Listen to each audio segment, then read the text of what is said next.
ألم نجعل الأرض مهادا والجبال أوتادا। এটা কি সত্য কথা নয় যে আমি তোমাদের জন্য এই পৃথিবীকে একটি বিছানা হিসাবে বানিয়ে দিয়েছি,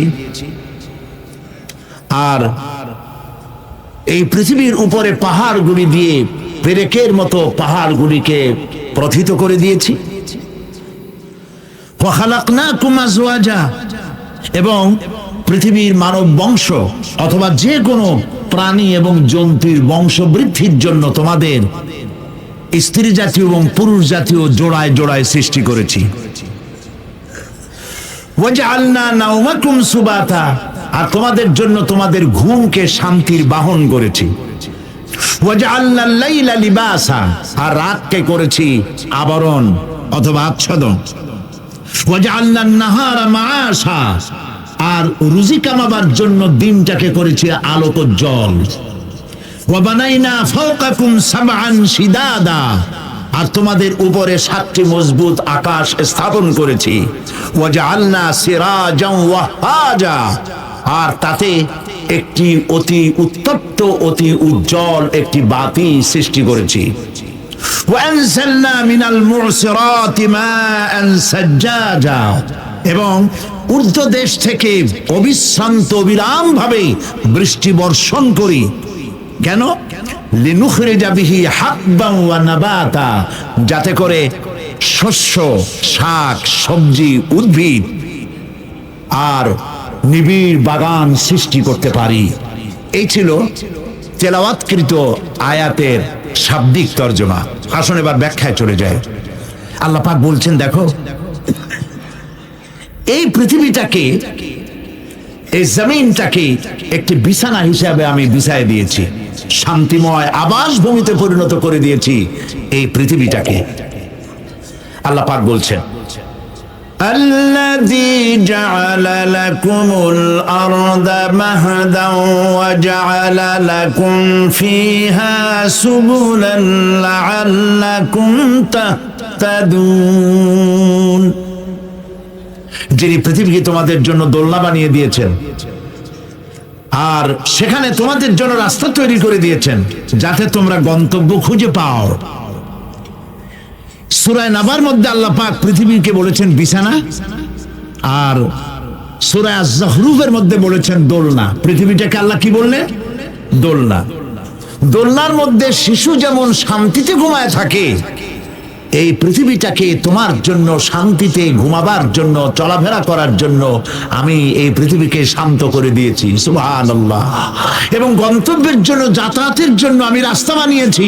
আপনি বলবেন রাস্তাগুলি তো আমরা বানাইছি গম দিয়ে, ইট দিয়ে, পাথর দিয়ে। হ্যাঁ, আপনি বানাতে পারেন, রাস্তা আপনি বানাতে পারেন, কিন্তু যখন আপনারা কেউ বানান নাই তখন এই পথগুলি আল্লাহরই বানানো ছিল। বিশেষ করে পাহাড়িয়া এলাকায়, পাহাড়িয়া এলাকায় কোন গভর্নমেন্ট গিরিপথ তৈরি করেছে বলেন তো দেখি? কে বানিয়েছে? আল্লাহ পাক তৈরি করেছেন। এই পথ তৈরি করেছে যাতে তোমরা তোমাদের গন্তব্যে পৌঁছতে পারো। মহা শূন্যে ভাসমান এই পৃথিবী, এই পৃথিবীটাকে আল্লাহ পাক আরামের জায়গা বানিয়েছেন। অথচ এই পৃথিবীর মধ্যে আছে কি তা কি আমরা জানি? এই পৃথিবী নামক গ্রহটি, এটি প্রতি ঘন্টায় ৬৬,৬০০ মাইল বেগে পৃথিবীটা ছুটে চলছে বন্দুকের গুলির মতো। প্রতি ঘন্টায় ৬৬,৬০০ মাইল গতিবেগে পৃথিবী ছুটছে। এর অভ্যন্তরে আছে আগুন, এর মধ্যে আছে পাথর। এই এমন মারাত্মক আগুন এই পৃথিবীর পেটের মধ্যে রয়েছে যে আগুন পাথরগুলো পুড়িয়ে লাভায় পরিণত করে দেয় এবং তা উদ্গীরণ করে আগ্নেয় আকারে, আগ্নেয়গিরির আকারে উপচে পড়ে। এই পৃথিবীর মধ্যে এরকম আগুন আছে। এই পৃথিবীতে সর্বপ্রথম বিজ্ঞানীদের এই কনসেপশন আল্লাহ রাব্বুল আলামিন কোরআনের মাধ্যমে দুনিয়াবাসীকে দিয়েছেন। জগৎ একটা বা দুইটা নয়, বহুমাত্রিক জগতের কনসেপশন আল্লাহ পাক দিয়েছেন, অসংখ্য জগৎ। এই পৃথিবীর উপরিভাগে এক জগৎ, এর আভ্যন্তরীণ রয়েছে আর এক জগৎ। সাগরের ভেতরে রয়েছে এক জগৎ, সাগরের তলায় অন্য জগৎ। পৃথিবীর মহাশূন্যে গ্যালাক্সি, ইউনিভার্সাল, মহাশূন্যের ভিতরে যা কিছু রয়েছে তার মধ্যে রয়েছে অসংখ্য জগৎ। জগৎ একটি নয়, অসংখ্য জগৎ রয়েছে। পৃথিবীর মাটির তলায় কত আগুন, সেই দৃশ্য আমি চোখে দেখেছি যখন আমি ভেসুভিয়াস পাহাড় দেখেছি, পৃথিবীর বড় আগ্নেয়গিরি। আল্লাহ পাক জাহান্নামের আগুনের ইন্ধন করবেন মানুষ আর পাথর। ওয়াকুদুহান নাস ওয়াল হিজারা, পাথর আর মানুষ হবে জাহান্নামের আগুনের ইন্ধন। পৃথিবীর মাটি থেকে 3 মাইল উঁচা ভেসুভিয়াসের পাহাড়ের উপরে। ভেসুভিয়াস পাহাড় কথা বলতে পারেন? ইটালিতে সেই জায়গায় যখন আমি উঠেছি, পাথর যে জাহান্নামের আগুনে পুড়বে এর বাস্তবতা নিজের চোখে দেখেছি। পাথরগুলি আগুনে পুড়ে লাভার মতো হয়ে পাহাড়ের উপর থেকে আলকাতরার মতো গলে গলে পাহাড়ের চতুর্দিকে 12 কিলোমিটার এলাকার জনপদকে ধ্বংস করে দিয়েছে।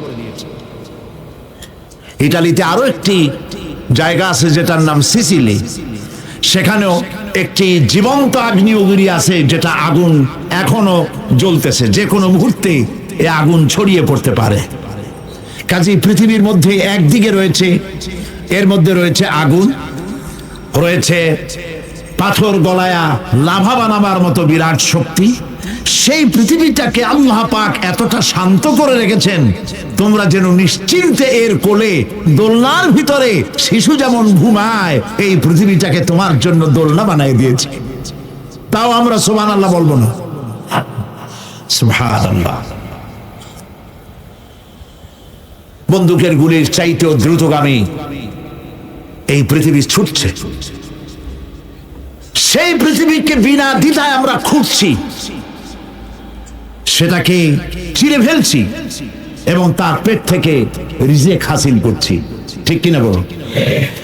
আল্লাহ রাব্বুল আলামিন সূরা আন-নামলের মধ্যে বলছেন, أَمَّنْ جَعَلَ الْأَرْضَ قَرَارًا وَجَعَلَ خِلَالَهَا أَنْهَارًا وَجَعَلَ لَهَا رَوَاسِيَ وَجَعَلَ بَيْنَ الْبَحْرَيْنِ حَاجِزًا।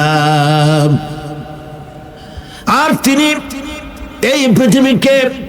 এই পৃথিবীর অবস্থান লাভের উপযোগী করে আল্লাহ পাক তোমার জন্য তৈরি করে দিয়েছেন, এবং এর মধ্যে নদ নদী আল্লাহ পাক সৃষ্টি করে দিয়েছেন, পাহাড়গুলিকে গেড়ে দিয়েছেন, আর পানির মধ্যে 2টি ধারা আল্লাহ সৃষ্টি করেছেন। পানির মাঝখানে একটা অন্তরাল সৃষ্টি করেছেন। এটি একটা তো আবিষ্কার হয়েই গেছে, সেটি হলো প্রশান্ত মহাসাগরের ভেতরে 4000 কিলোমিটার লম্বা, 2500 কিলোমিটার চওড়া প্রশান্ত মহাসাগরের ভিতরে একটি বিশাল এলাকা পাওয়া গেছে, যেটার পানি অত্যন্ত সুমিষ্ট সুমধুর, আর এর বাইরের পানিগুলি অত্যন্ত লবণাক্ত। সূরা আর-রহমানের মধ্যে আল্লাহ পাক বলেছেন, মারাজাল বাহরাইনি ইয়ালতাকিয়ান বাইনাহুমা বারযাখুন লা ইয়াবগিয়ান ফাবিআইয়ি আলা'i রাব্বিকুমা তুকাযযিবান। 2টি সমান্তরালে পানি প্রবাহিত হয়ে যাচ্ছে, 2টি ধারা। লোনা পানি মিষ্টি পানিকে লোনা বানাতে পারে না, মিষ্টি পানি লোনা পানিকে মিষ্টি বানাইতে পারে না, মাঝখানে কোনো পার্টিশন নাই। সুবহানাল্লাহ।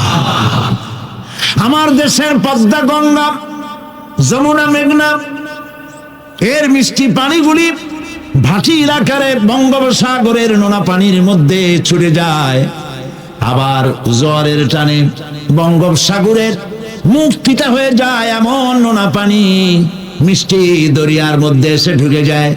কিন্তু বঙ্গোপসাগরের নোনা পানি মিষ্টি পানিকে নোনা বানাতে পারে না, আবার নোনা পানিগুলি মিষ্টি এলাকায় গিয়ে মিষ্টিরও খারাপ বানাইতে পারে না। আল্লাহ রাব্বুল আলামিন বলেন এগুলি আমার আইন মানে। কার আইন? أفغير دين الله يبغون وله أسلم من في السماوات والأرض طوعا وكرها। আকাশে আর জমিনে যা কিছু আছে সব আনুগত্যের মস্তককে আমার সামনে অবনতি করে দিয়েছে। সুতরাং এর আমার আইন মানে। চাঁদ সূর্য গ্রহ নক্ষত্র আইন মানে কার? চিল্লায় বলুন। আল্লাহ পাক এই পৃথিবীকে সুন্দর করে সাজিয়ে দিয়েছেন, আবার এর মধ্যে তিনি মাঝে মধ্যে এই পৃথিবী একটু ভূমিকম্পন হয়, কিন্তু তা কোথাও কোথাও একসাথে না। একসাথে যদি সারা পৃথিবীতে ভূমিকম্প হইতো, সৃষ্টি জগতের অস্তিত্ব বিলুপ্ত হয়ে যেত। কথা বুঝতে পেরেছেন? এই জন্য আল্লাহ পাক বলেন ইন্না ফি খালকিস সামাওয়াতি ওয়াল আরদি ওয়া ইখতিলাফিল লাইলি ওয়ান নাহার লাআয়াতিন লিউলিল আলবাব। নিশ্চয়ই আকাশ এবং জমিনের সৃষ্টির ব্যাপারে আর রাত আর দিনের পরিবর্তনের ব্যাপারে যারা জ্ঞানবান তাদের জন্য রয়েছে আল্লাহ পাকের নিদর্শন। এই ঘূর্ণায়মান পৃথিবী নিয়মিত ঘুরছে, সূর্যের কাছে চলে যাচ্ছে, আবার দূরে সরে আসতেছে। আর এই ঘূর্ণায়মান আছে বলে, সূর্যের কাছে যায় আর আসে বলে এক এলাকায় রাত হয় আর এক এলাকায় দিন হয়। এখন বাংলাদেশে রাত 9:45, আর ঠিক একই সময় আমেরিকার নিউ ইয়র্কে এখন দিনের 9:15। যদি এরকম অবস্থা না হতো তাহলে এক এলাকার প্রাণীগুলি বাঁচত, অন্য এলাকার প্রাণীগুলি ঠান্ডায় ফ্রিজ হয়ে যেত। আমাদের এই পৃথিবী আল্লাহ পাকের এক অফুরন্ত নিয়ামত। এই অফুরন্ত নিয়ামত আল্লাহ পাক আমাদেরকে দিয়েছেন, আর এর মধ্যে এর অভ্যন্তরে রয়েছে মানুষের খাদ্য তৈরি করার মতো প্রাণ শক্তি মাটির মধ্যে আল্লাহ পাক দিয়েছেন। পৃথিবীটা